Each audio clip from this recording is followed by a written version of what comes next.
Hey, it's the Cheap Bonding with Board Games and RPGs with a different hat. And this is the part 2, the second episode, dealing with the positive things I like about safety tools. Now first, what are safety tools? I had no idea until I was reading through Starforged. So Ironsworn, Starforged. I'll be honest with you, I played in the 80s. There were no safety tools. Matter of fact, there was a lot of murder hoboing going on, but also great storytelling. And I was playing a lot of Free League, and I never ran across safety tools coming from game systems that were out of Sweden. And I had picked up Starforged. I like the space element of it. It's solo friendly. It's kind of what we're doing here. I'd seen Me, Myself, and Die. Trevor had done his thing with Ironsworn. But I'm reading through, and I hit safety tools. So I'd been out of role-playing since the 80s, came back in thanks to Free League and Twilight 2000 4th edition, and I was like, safety tools? And then they had a page where you read even more of it, and then I could go online and look at even more of it, and I was like, the next episode of this, part 3, is going to be safety tools I hate. This one is safety tools I like. So first let me start with, and I've seen it in some lists and not on others, I looked over a lot of stuff, I like to use movie ratings. Now, I have a pretty good mix of role players.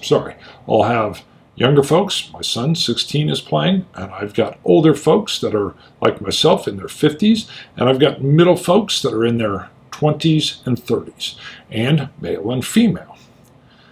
But what I like to use when I sit down at the table, first like a session 0, a lot of times I do this before they ever sit down. I'll put out, like I put out a West Marches game that I'm running, and I put out to folks, hey, this is what I'm going to be running.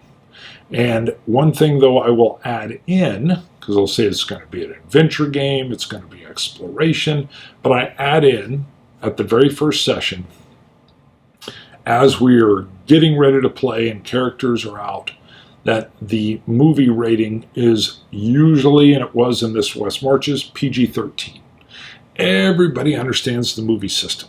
PG-13 is what I always say, because almost always what I have going, because there's going to be a little bit of cursings possible, so usually a lot of action, adventure, killing, shooting, but we don't wallow in the gore or anything. So everybody kind of knows what the rating system is. So I love a safety tool of a rating system, a movie rating system. You know, if I sat down at a table, let's just make something up, with my 16-year-old son, and the GM said this will be a XXX role-playing session, I'd be like, whoop, time to go. I'm not going through that with my kid. We'll just step on out of here. But at the same time, if it was an R-rated Cthulhu, I would be like, oh, okay. I'd ask the son, are you all right with that? There's going to be, some horror kind of genre stuff. So I love movie ratings. So that is my number 1. Yeah, we'll do them 1 in descending order. That is my number 1 tool, because it's kind of what I would use as I got a group sitting down. That would be my number 1 safety tool I would use, would be, this game will be a name the movie rating. The second tool I love to use, it's called the open door. This house always has an open door policy. I'm doing a lot of board gaming over here. We've been doing role playing over here. Heck, we just have dinner parties over here. And I like to have a big mix of people. So I'm talking different works of life, different career fields, different political ideas. I try to have a political free zone, because we're usually gaming. But I also understand that people come from different, backgrounds and stuff, different races, different cultures. But I definitely let folks know at my board gaming or my role-playing table, hey, there's an open door. If you don't like, I'll give you an example, even in board gaming, there was a game that was really, sometimes I'll call it Screw Your Neighbor. I know some people don't like that, but it was just antagonistic. And you were expected to lie, and cheat. It wasn't diplomacy. It was a gladiator game, and I can't remember what it is off the top of my head. But you could sneak deals in. It was based on a movie or a TV series. And I would let gamers know, hey, this is a backstabbery game. You are expected to be dishonest in this game. Or if we're playing werewolf, we'll end a lot of the board game nights with a werewolf game. And I'm like, this game is about lying. You're going to say you're not a werewolf even if you are. So I will let them know there's lying that's going to be on here. If for some reason you don't want to play the backstabbery game, or you don't want to play werewolf where there is a chance where you're going to be asked, are you a werewolf? And you are, and you have to lie. And if you don't want to lie, by all means, we are going to play this game, but you can leave and no one will hold that against you. Okay? You can exit. And don't take it personal if somebody really pushes on you. I think you're lying, and then no, I'm not lying, because it's all done in the spirit of play, the spirit of fun. So open door is my number 2 safety tool. I don't really call them safety tools, but that's what they are, and I love the open door policy. That kind of dovetails into my third, or the number 3 safety tool is tone conversation. If, again, Cthulhu is probably the easy one. If we're going to be playing a game that's going to have scary or cultists or, a sacrificial cult that's killing people or something, I will say, hey, this is what we're about to enter into. And I will put that out before folks even come. I kind of have a group and I can throw out, hey, I'm wanting to play this horror Friday the 13th theme thing where we're all getting killed. And who's not up for that? And nope, and oh, heck yeah. And so they know what they're getting into. A conversation about the tone. Let folks know. No one coming over here gets surprised. If we're doing a backstabbery game or even werewolf or a role-playing game that's apocalyptic, hey, all laws are suspended. There's cannibals running around. Cannibals? Yeah. Okay. I know what I'm getting into if there's cannibalism. Got it. Tone conversation. Number 3. 4. Roses and thorns, but with wishes in the middle. What? So there's a safety tool called Roses and Thorns. When you're done with a game session, everybody's there at the table, boom, scene, we're done. Hey, everybody at the table, kind of let me know what you liked here, what worked. The description, or, I love this tribe that we were interacting with, or, whatever. All those things that they liked or that worked really well. Great. I'm usually even taking notes. Hey, Thorns, what didn't work? Oh, the pacing on this seemed off. Oh, it felt like we were on rails a little bit over here. I didn't think this creature fit in the setting that they were in. It seemed odd. Oh, this dungeon, the trap thing didn't seem to work. Okay, great. Taking notes. Perfect. Good. I can learn from that. So this is huge. I don't really call it Roses and Thorns. I'll be honest with you, I kind of call it what my 5th one's going to be, but we'll get to that in a second.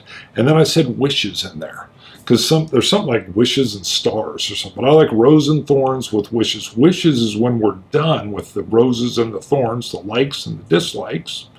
I will say, what are your plans for the next session? What does your character kind of want to do?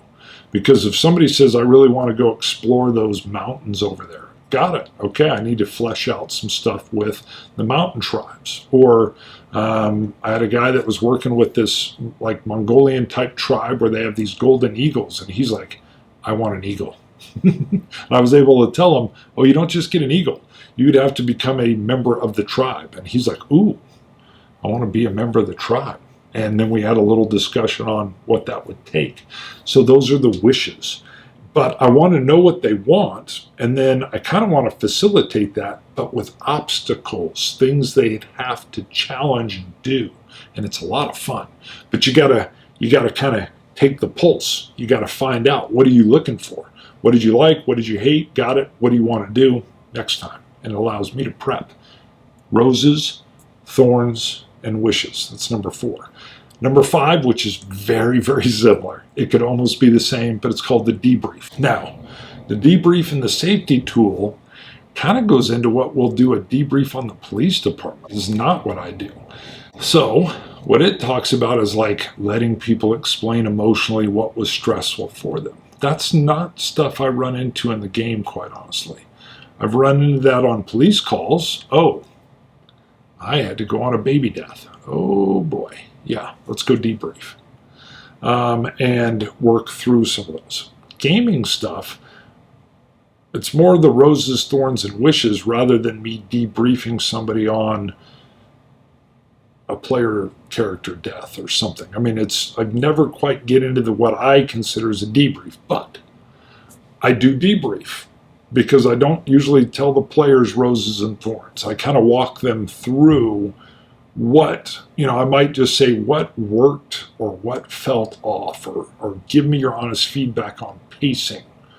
And it's very much a debrief like the roses, thorns, and the wishes. So I wanted to include the debrief here because I honestly think of them as debriefs, but not in the terms of letting people process emotions. If I've done my job right, GMing the game, what I'm usually getting is, when are we meeting again? Or can we meet earlier? I'm here next time for sure. And I'm getting that kind of feedback. Not, oh, that was stressful. Even if I've had them say that, wow, that combat was stressful, or wow, I can't believe, Bo, your character didn't fall off of that wall climb. When you got up 100 feet, I thought you were dead for sure. So usually it's that kind of stuff going on. And I'm just listening. So those are my 5 safety tools I like. I think they're great. I really love the movie thing. It sums everything up so fast. People just know G, PG, PG-13, R, unrated, or X or whatever, and it gives them an idea of what's going on. And in the setting with the tone is awesome, and always the open door. But it's Chief, bonding with board games and RPGs. If you like this content and you want more of it, let me know. Do the thumbs up, subscribe on this. If there's safety tools you like, please list that in the comments, because I'd like to see what you guys like. If you've never even heard of these, like I had not, and I was already kind of using some of them, let me know that too. I'm curious to see what the discussion is down in the comments. There it is. See you guys. Bye.